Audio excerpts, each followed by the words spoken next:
Chapter 11. Breakthrough. Alright, breakthrough in the problem, I'm hoping, is what we're getting. YUU and Odette returned to Arcalis early the next morning. I wasn't sure when, but YUU, of course, was pulled into endless meetings with the Council and Magnus right away. Yeah. He didn't even have time to rest. Odette and the others said that in the brief moments they'd seen him, YUU was unrepentant. To the surprise of no one. Except the Council, probably. They always seemed astonished when people refused to comply with them. Everyone also said he looked exhausted, which worried me. I mean, if he wasn't exhausted, I'd be concerned in a way, because, like, how can you not be? I heard nothing from him the entire day and was getting increasingly concerned. It wasn't until I was in my flat winding down with a cup of tea that there was a quiet knock. The moment I realized it was him, I flew to the door, yanking it open with far more force than intended. It hit my foot, then bounced out of my hand, smacking into the door frame and back into my face. How? I let out a string of soft curses as I held a hand to my forehead and opened it again, peering out at Yu's tired and amused face. Well, at least he gave him something to smile about. That was a remarkable display of lack of motor coordination from you, Morgan. I'm happy to see you too, okay? I missed you. You were gone for 2 whole episodes. This is why they need to modernize these doors. What century do these people think we're in? He chuckled, and I was happy he was in high enough spirits to laugh at that as I stepped back to let him in.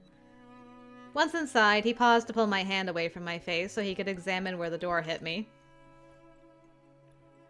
I suspect you will have a mild contusion along the orbital rim below the temporal ridge. I suspect you can survive without specific treatment, as it didn't break the skin. I would prefer you to take more care when opening your door, but I am glad you seem pleased to see me. I am more than pleased to see you. I engulfed him in a tight hug, kicking the door shut. YUU buried his head against my shoulder, leaning against me. I took a step backwards under the unexpected weight, stopping when my back came to rest against the far wall of the front hallway. YUU mumbled something against my neck, but I didn't catch it. I thought he might have said he missed me. I stood there holding him for a long time before pulling him into the living room. He half followed me to the kitchenette, leaning on the little bar as he watched me set more water to boil.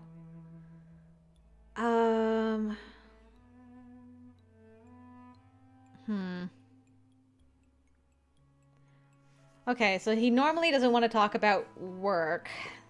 Does this count as work? I assume he was, like, helping those people in his off hours, so it's not technically work. He also might not know that Morgan knows about the situation yet. I feel like if she waits, she'll kind of, like, pussyfoot around and be like, so... And he would rather she just be forthright about it. Like, he's forthright. I feel like in this particular situation, we should just be forthright and be like, we know what happened. How did it go? I've been worried sick about you for like 2 days. That's all. So I feel like we have a lot to catch up on. I cast a look at him over my shoulder. Part of me thought he might not want to talk about it, but the other part of me felt like we should talk about it at least a little. Yeah. YUU dragged a hand through his already messy hair. Indeed. It seems like there are significant developments in multiple areas that may, unfortunately, affect our lives outside of work. It does seem that way. The kettle made a soft beep, and I poured the water over YUU's tea, waiting for him to continue. I did not quite expect things to develop in this direction. Neither did I, honestly. When I brought up Endgame's territories to Magnus, it was partially with the hopes it would lessen the pressure on you, not make it worse. It was for my sake. Yeah, you're important to me, buddy. Buddy! I carried our cups to the sofa and motioned for him to follow me. A little, yeah. I thought with the triad out of the equation, the Council wouldn't be pressuring you so hard to come up with a cure for the nanite surge problem. It seemed like an option that would benefit many people, and I just didn't know. I didn't know about what he and Magnus were already doing there. So I'd stepped right on a landmine that Magnus saw as an opportunity. Are you disappointed in me, Morgan? Over the Veneta situation? Yes. I mean, regardless if he started that before, during, after, he was trying to help people. Like, yeah, I think this is the best response. Like, you think I would be disappointed that you were trying to save people? And that part of saving those people was keeping a big secret and putting yourself at risk? Yeah, I don't think I'm disappointed. Disappointed you were helping people? No. No, I'm not. Disappointed I broke quite a few rules to do so. Look who you're talking to. I'm learning that having a certain amount of disregard for Endgame's rules is best for one's mental health. Not that I'm a medical professional, of course. He didn't smile at that, but stared down into his teacup with a frown. Disappointed that I elected to not... You didn't have to share that with me yet. I covered his lips with my fingertips before he could finish. No. I'm not disappointed in you. At all. For anything. He closed his eyes and captured my hand, pressing a kiss to my fingers before lowering it to his lap. I'm torn over whether I should have discussed Veneta with you previously. Why would you have? When would you have? I didn't even tell you I was going to suggest to Magnus that we could use Endgame's territories and implement my new strategies at the same time. I literally came up with that idea the day I visited you in the lab and was still working on it that whole time. Am I to blame for not mentioning it to you then? Of course not. You had no way of knowing that it could affect a community there. Exactly. And you had no way of knowing that I might need to know about it. It wasn't a situation where we failed to communicate when we should have done so. So I don't think either of us is to blame here. I mean, I feel bad because if I had known, I wouldn't have gone to Magnus. But I can recognize there was no way and no reason for me to know. The same goes for you. And you don't have to tell me everything right away. So, no. I am not disappointed you didn't say anything. I'm thankful you're considering my feelings here, but I don't think you did anything wrong. I'm way more impressed than anything. I mean, it was daring and pretty incredible that you were helping people get out of that place for 5 years. You are far more understanding than I deserve. I think I am exactly as understanding as you deserve. You don't have to worry that I'm holding frustration in. I'm not. I am trying to be understanding, but I think that's part of caring for someone. Sometimes I wondered if you was just a very cautious man when it came to relationships, or if in the past people had not been understanding and he wasn't used to it. I didn't think I was being abnormally considerate. The Council, at any rate, has expressed their supreme disappointment in Magnus and I. Oh no. I can only imagine how devastated you both are. He laughed into his teacup as he took a sip. I was certain to inform them how very much I do not care. I think the rest of us have been more concerned about potential consequences. They have yet to broach that topic. They have instead elected to whine incessantly. That sounds like them. Magnus, at the very least, had the wherewithal to give me an advance warning of the situation. For what little it helped. Well, at least you weren't going into it completely blind. Roan, of course, already knew about Veneta. Calry Lyra is now also aware. This somewhat limits the Council's ability to respond in annoying ways that have reached beyond Magnus's office. Magnus suspected that Roan's involvement would somewhat limit their options. Particularly now that Lyra is aware and has already informed the Council that he and the rest of the delegates will reach out soon in an official capacity. Previously, Magnus believed that even if we attempted this strategy, the Council would have waited for a deadlock and used that to quietly end the discussion. Now he believes we have an avenue to reach an agreement. How's the situation at the station right now? Tense. Solemn is frustrated by the Triad's behavior. I do not know how they will take the news about Veneta, since they have already insisted Antrim is being shown special care by Ventus. One of their primary demands has been to be moved off the station as quickly as possible, and now they will learn that a few hundred people already have been. People primarily from Antrim, of course. This will only fuel their claims they are being neglected. It is a tinderbox at the moment, and Veneta has the potential to be a spark. Which is why, of course, Magnus arranged things as he did. It will exert even more pressure on the Council to move in a positive direction, if it decreases the likelihood of further violence. Magnus didn't bring that point up in our meeting, but it did seem like something he'd have considered. Solemn is already angry that Endgame is not working harder to solve their nanite resistance, instead focusing on the nanite surge problem in Antrim. That's the more serious situation, though. Obviously, we'd be putting more resources to that. They believe I'm biased. Solemn has more people, so they believe they should take precedence. The needs of the many do not outweigh the needs of the few, excuse.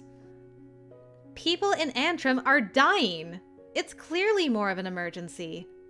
It's not about Antrim or Solemn. You just work where the more serious problem is. Besides, what happens in Antrim affects everyone. The fact that there are people in Solemn still willing to kick Antrim to the curb like it's not the same community is part of why all this happened in the first place, isn't it? Unfortunately, not everyone in Solemn is capable of your level of analysis of the situation. It's not incorrect to say that, overall, I believe Solemn holds responsibility with Ventus for the events that have happened, and that Antrim has long shouldered the consequences. I refuse to pretend that isn't the case.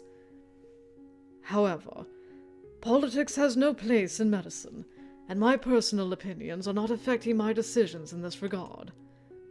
Though my asserting that to be the case is apparently unconvincing. Regardless, the citizens of Solemn are restless, and the leadership is under pressure to solve all their problems now. I fear violence may break out again soon. I can understand their frustration, but there are no easy or fast solutions in a situation like this. No, merely people demanding them. I feel like I've made the entire situation worse. No, it's very possible that, as you wished, you have opened an avenue for a much quicker resolution. Indeed, there is a sense that the pressure has been mitigated to a degree, even if only because the Council is otherwise occupied at the moment. So you were successful in that regard as well.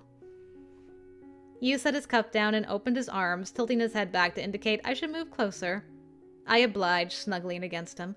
He rested his cheek against the top of my head. I am tired.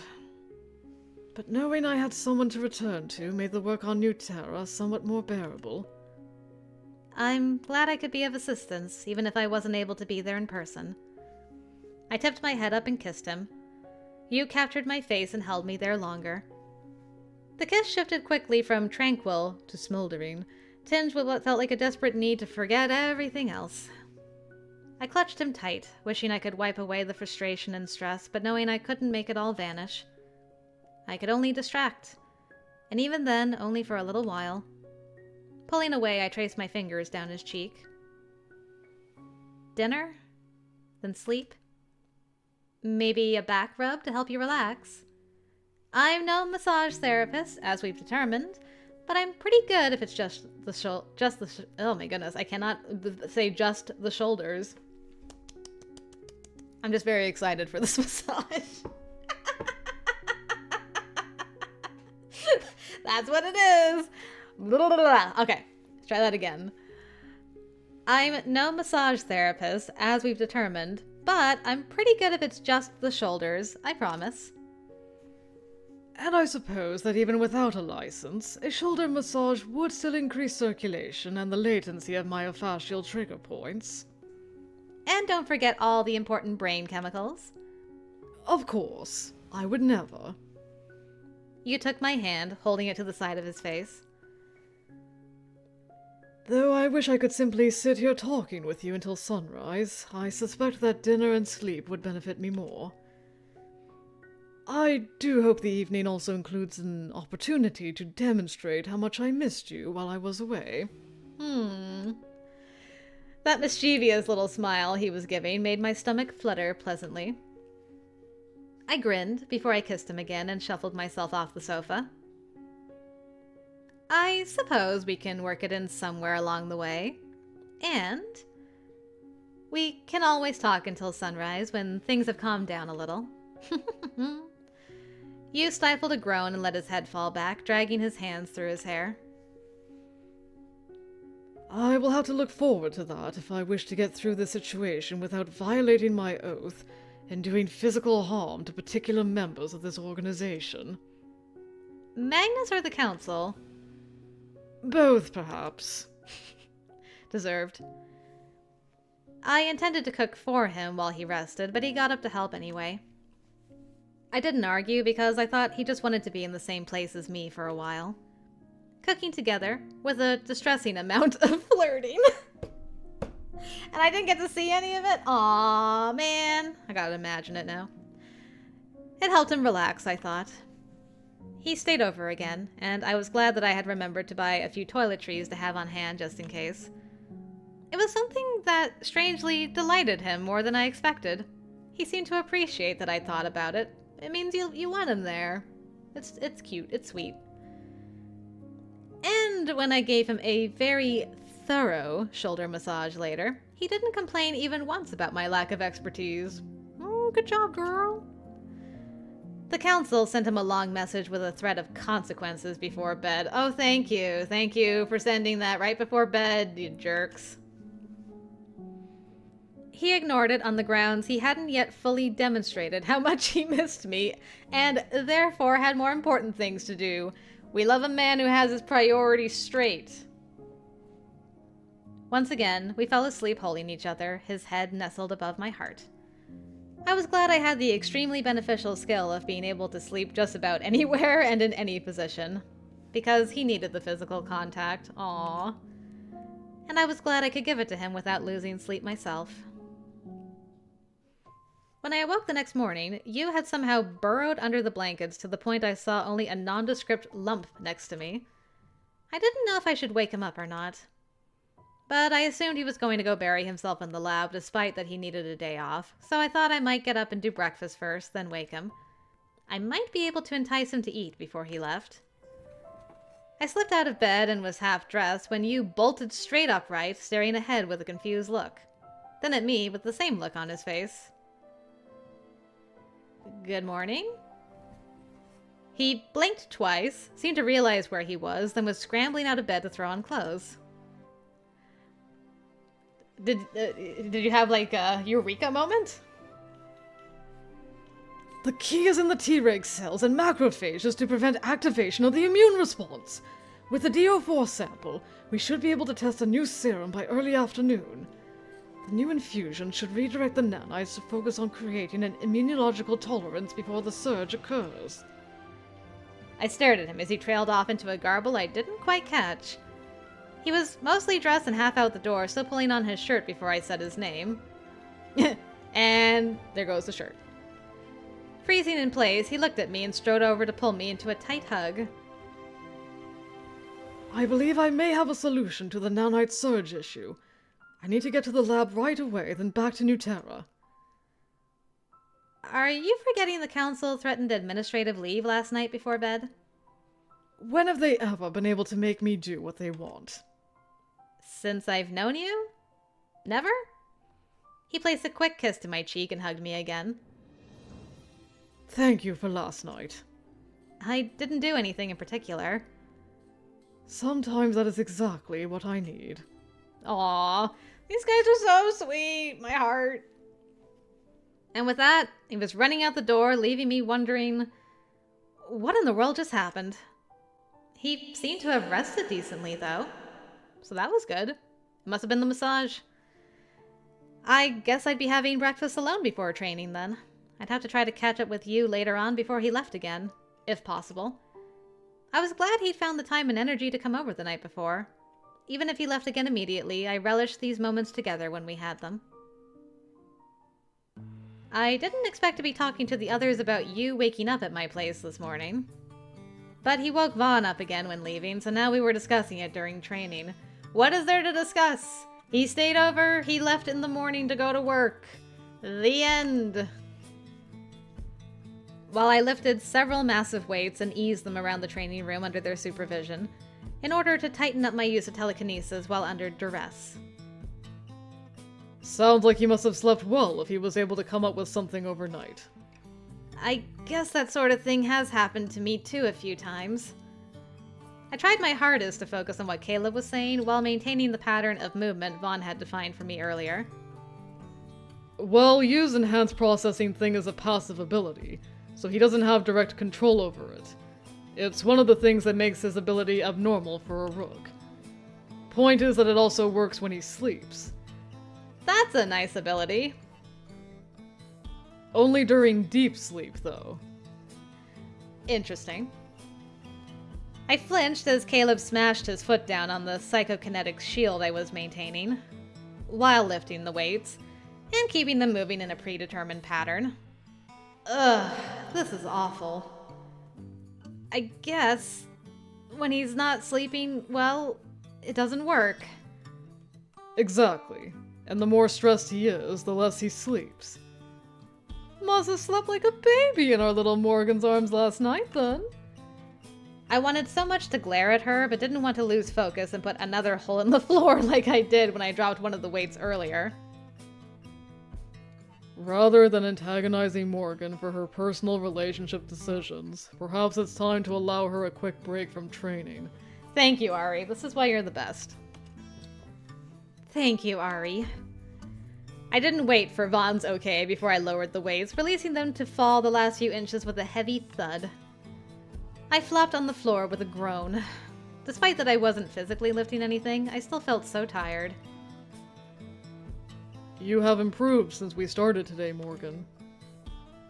I didn't mind this kind of training that wasn't focused on my physical capabilities, and I was glad we were working less on me learning to punch someone or shoot them with psi energy.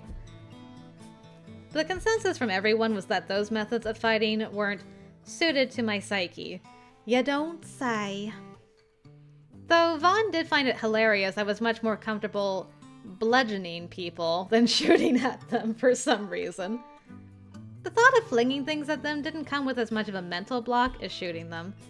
Nor did it come with the danger of my out-of-control psi burst, which I still struggled to make small enough. Apparently, she and Caleb could both respect that. Ari just looked pained and said he wanted to focus on improving my shields, no matter what type of combat we focused on. Your telekinesis is impressive. I'm curious what your weight limit is. We should try to find the upper limit, given that you can lift this much while also performing intricate movements. I bet if you were just lifting an object, you'd be able to carry way more. Part of me hopes I never find out what my weight limit is, honestly. Yeah, me neither. I don't know, I mean... Considering recent developments, if we have to quickly rebuild parts of Veneta, they may send you in for demolition and cleanup. Having a high weight limit would be useful. I wouldn't expect Espers to be more efficient than maintenance bots, but I suppose they may have a shortage of those. Then again, a high-level telekinetic probably does have some advantages, like being able to multitask. If I could remote teleport, that would be even more helpful for cleanup. Even I find remote teleporting strenuous. And dangerous. But who is sent, if anyone, is for others to decide. Though I suppose if Dr. Sosky has truly had a breakthrough in his assignment, they may be deciding soon. He seemed to think he'd found the solution. He did seem in lighter spirits when I returned him to Nuterra earlier today. Damn, he's already back, eh? Interesting. Yeah, that was before we learned the Triad has inserted themselves into the situation again. Regardless if the medical side of things stabilizes, the Triad is always going to mess things up when they can. Hopefully the Council tells them to fuck right off. Venetta's our territory. It was frustrating the situation had leaked to them already. They will still attempt to sanction Magnus for his interference in the solar array regardless. I imagine they will argue that Nuterra settling the dome counts as an incursion. But Endgame can counter that with arguments about the number of Espers in the populace. They can use that to extend protection similar to Brasil. I suspect the Triad will push back. It's more likely the Triad will demand to be included in any negotiations, so they can gain some control of what happens. That's all out of our hands at this point, though. Anyway, exciting as political discussions are, break's over! And now back to grinding to get my abilities up to a level where I could avoid getting punched in the face the next time I was tossed out on assignment. Fun. After Vanessa thoroughly tired me out with her telekinesis training, Ari took over to exhaust me further with focus shield training. No teleportation. We'd done that earlier. And he didn't trust me to not teleport myself into a wall when I was tired, so the afternoon was all about shields. I was ready to just sleep for the rest of the day, but Magnus had called me into his office to update me on everything personally, and without the others. Alright, well, time to get comfy, I guess. It's gonna be a long meeting. He was in an unusually good mood, all things considered. Then again, I suppose all this was what he wanted. The Council is going to suggest a joint effort settlement. They've already decided. They're considering a joint academy as well. I mean, that sounds like good news. That's fast. President Lyra has already made it apparent he will not be implementing any regulations that require involvement with Endgame's forces. How convenient for our council that you handed them some perfectly timed options for negotiating ongoing oversight in other ways. Yes, it's almost like someone planned the whole thing. It is! How do the Nomos factor into all of this? The domes belong to Endgame, but are still in the waste. Surely they have thoughts. Will they be involved in discussions? The Nomos central government is aware of Veneta and has been for some time. Obviously we couldn't say as much before, but they have after all been supplying necessities for the domes. Shout out to the Nomos! However, with this shift in the situation, I believe they'll require a permanent endgame presence if there are plans for the community to grow. If that's the case, perhaps it could open the door for rehabilitation and settlement of a second dome in the complex. How clever. I had the same thought. It could be a bargaining chip the Council approves of. Handing Veneta to Nuterra while putting the Academy and everything else in a neighboring dome, along with the community we build there. It's enticing. President Lyra would probably prefer that as well, but I imagine the Triad would hate it. Of course. They hate everything that isn't about them. But we'll deal with that if and when it happens. The Nomos may also want some other involvement in the communities, but that remains to be discussed. They are also seeing a slight increase in their Esper populace, so this could present an opportunity for them as well. Given all of that is a nasty soup of chaos and ongoing developments, I've taken the opportunity to come up with a possible outline of resettlement in my spare time. The goal would be to let the less susceptible people down first for a period of observation. After full repairs and dome rehabilitation, which we believe will take a period of 6 months or so. After that, we intend to handpick who comes down first. We'll start with Antrim, as their nanite resistance isn't as severe, particularly now that YUU most likely has a treatment for the nanite surge virus. Their living situation is also worse, and Rune has suggested that if we can clear out their area first, it will allow the station to redirect resources to the upper levels and keep them livable longer. That gives us a wider time frame in which to work on this. How does Solemn feel about that? I have to say that the Council is impressed with your foresight when it comes to spending so many waking hours considering solutions to the new Terra situation before the problem worsened. Sure, that's what I was doing. Looked like that was also going exactly the way he hoped. I had no idea why I felt so torn about it. It's been suggested that the Queen's Guard may be an appropriate group to send it to oversee the settlement of Veneta. By me, of course. I'm the one that suggested it. As a first step to helping you separate from this great organization in at least some capacity. At the very least, it would prevent you from receiving any other unwanted assignments for a while. Even thought about that, eh? Sending me and the others to Veneta. I could somewhat understand Magnus's thought process there. I can't imagine the Council will let their Premier Queen rank go that easily. Oh? Then perhaps this will shed some light on why I think I can convince them. He handed me a datapad from his desk, allowing me to glance over it. Magnus, I doubt Heidi would appreciate you showing me this. Yo, did she do it? Did she do it? Did she rank up? Of course not. But multiple people would not appreciate some of the things we've discussed in this very office, so what's one more? You're thinking because she passed the assessment, the Council might be more inclined to let me step back? If she can be promoted successfully, it's a possibility. She's an ideal agent for the role you currently occupy. You're reluctant, at odds with the Council, and determined to step down. If there's someone more obedient to serve in the capacity as the Premier Queen rank, I believe they'll be happy to put you in a less troublesome position. Of course, Heidi wouldn't have achieved this without your help. But in some ways, your accomplishments to date suggest you would be better utilized in roles other than the leader of our highest-ranking combat unit. I slid the datapad back on his desk with a frown. That is what I wanted. Things were falling into place. But why did I have a bad feeling about it? Probably because we're in chapter 11 and things are just wrapping up very nicely with a tidy little bow, but we still have some more chapters left to go.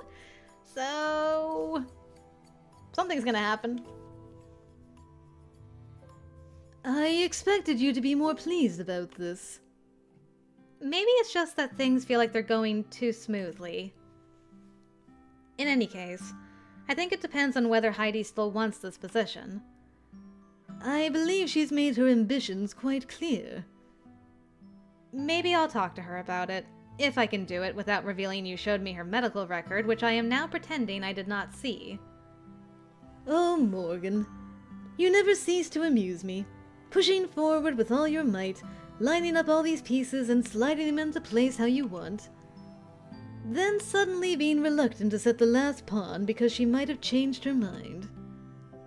Maybe because I just don't see this as a game, and I don't see people as pieces. I want to make sure I'm not just using the situation for my benefit alone, but actually doing what is going to benefit everyone. I don't think there's anything amusing about that. Perhaps not. I sometimes envy your ability to think of things that way. For now, I have no further updates for you. There's a great deal happening, some of it quite quickly, but other things will only be resolved after weeks or months of negotiations. It's difficult to say whether the Veneta situation will truly allow us to make organization-wide changes to Endgame, but it allows us to lay the foundations. The door is cracked open. We need but to force it further open by making Veneta a wild success. I am content with this. For now. Just for now. That was a promise. He wasn't accepting this as the only path if it didn't deliver what he wanted. So I really hoped it did. For his sake, mine, and everyone else. I had much to think about for the rest of the afternoon. Things must have been going well for you because he found time to send me a message in the evening. I mean, the message also directly said things were going well, so that was my first clue. They were finally making progress with the treatment now that he'd found a way to break the autoimmune loop. Nice! They hadn't quite worked out how to prevent it from happening in the first place, but being able to treat it before patients experienced the nanite surging was a huge step forward. I was happy for him. And yet, despite a day of what seemed like mostly good news, I couldn't get rid of the uncomfortable feeling in the pit of my stomach, though. I mean, you did have that dream about stations falling, people screaming. I knew it was just an attempt to not get my hopes up only to have them crushed again. I did my best to ignore it as much as I could for the rest of the day and until bed. I finally slept, though, hoping tomorrow brought only more good developments.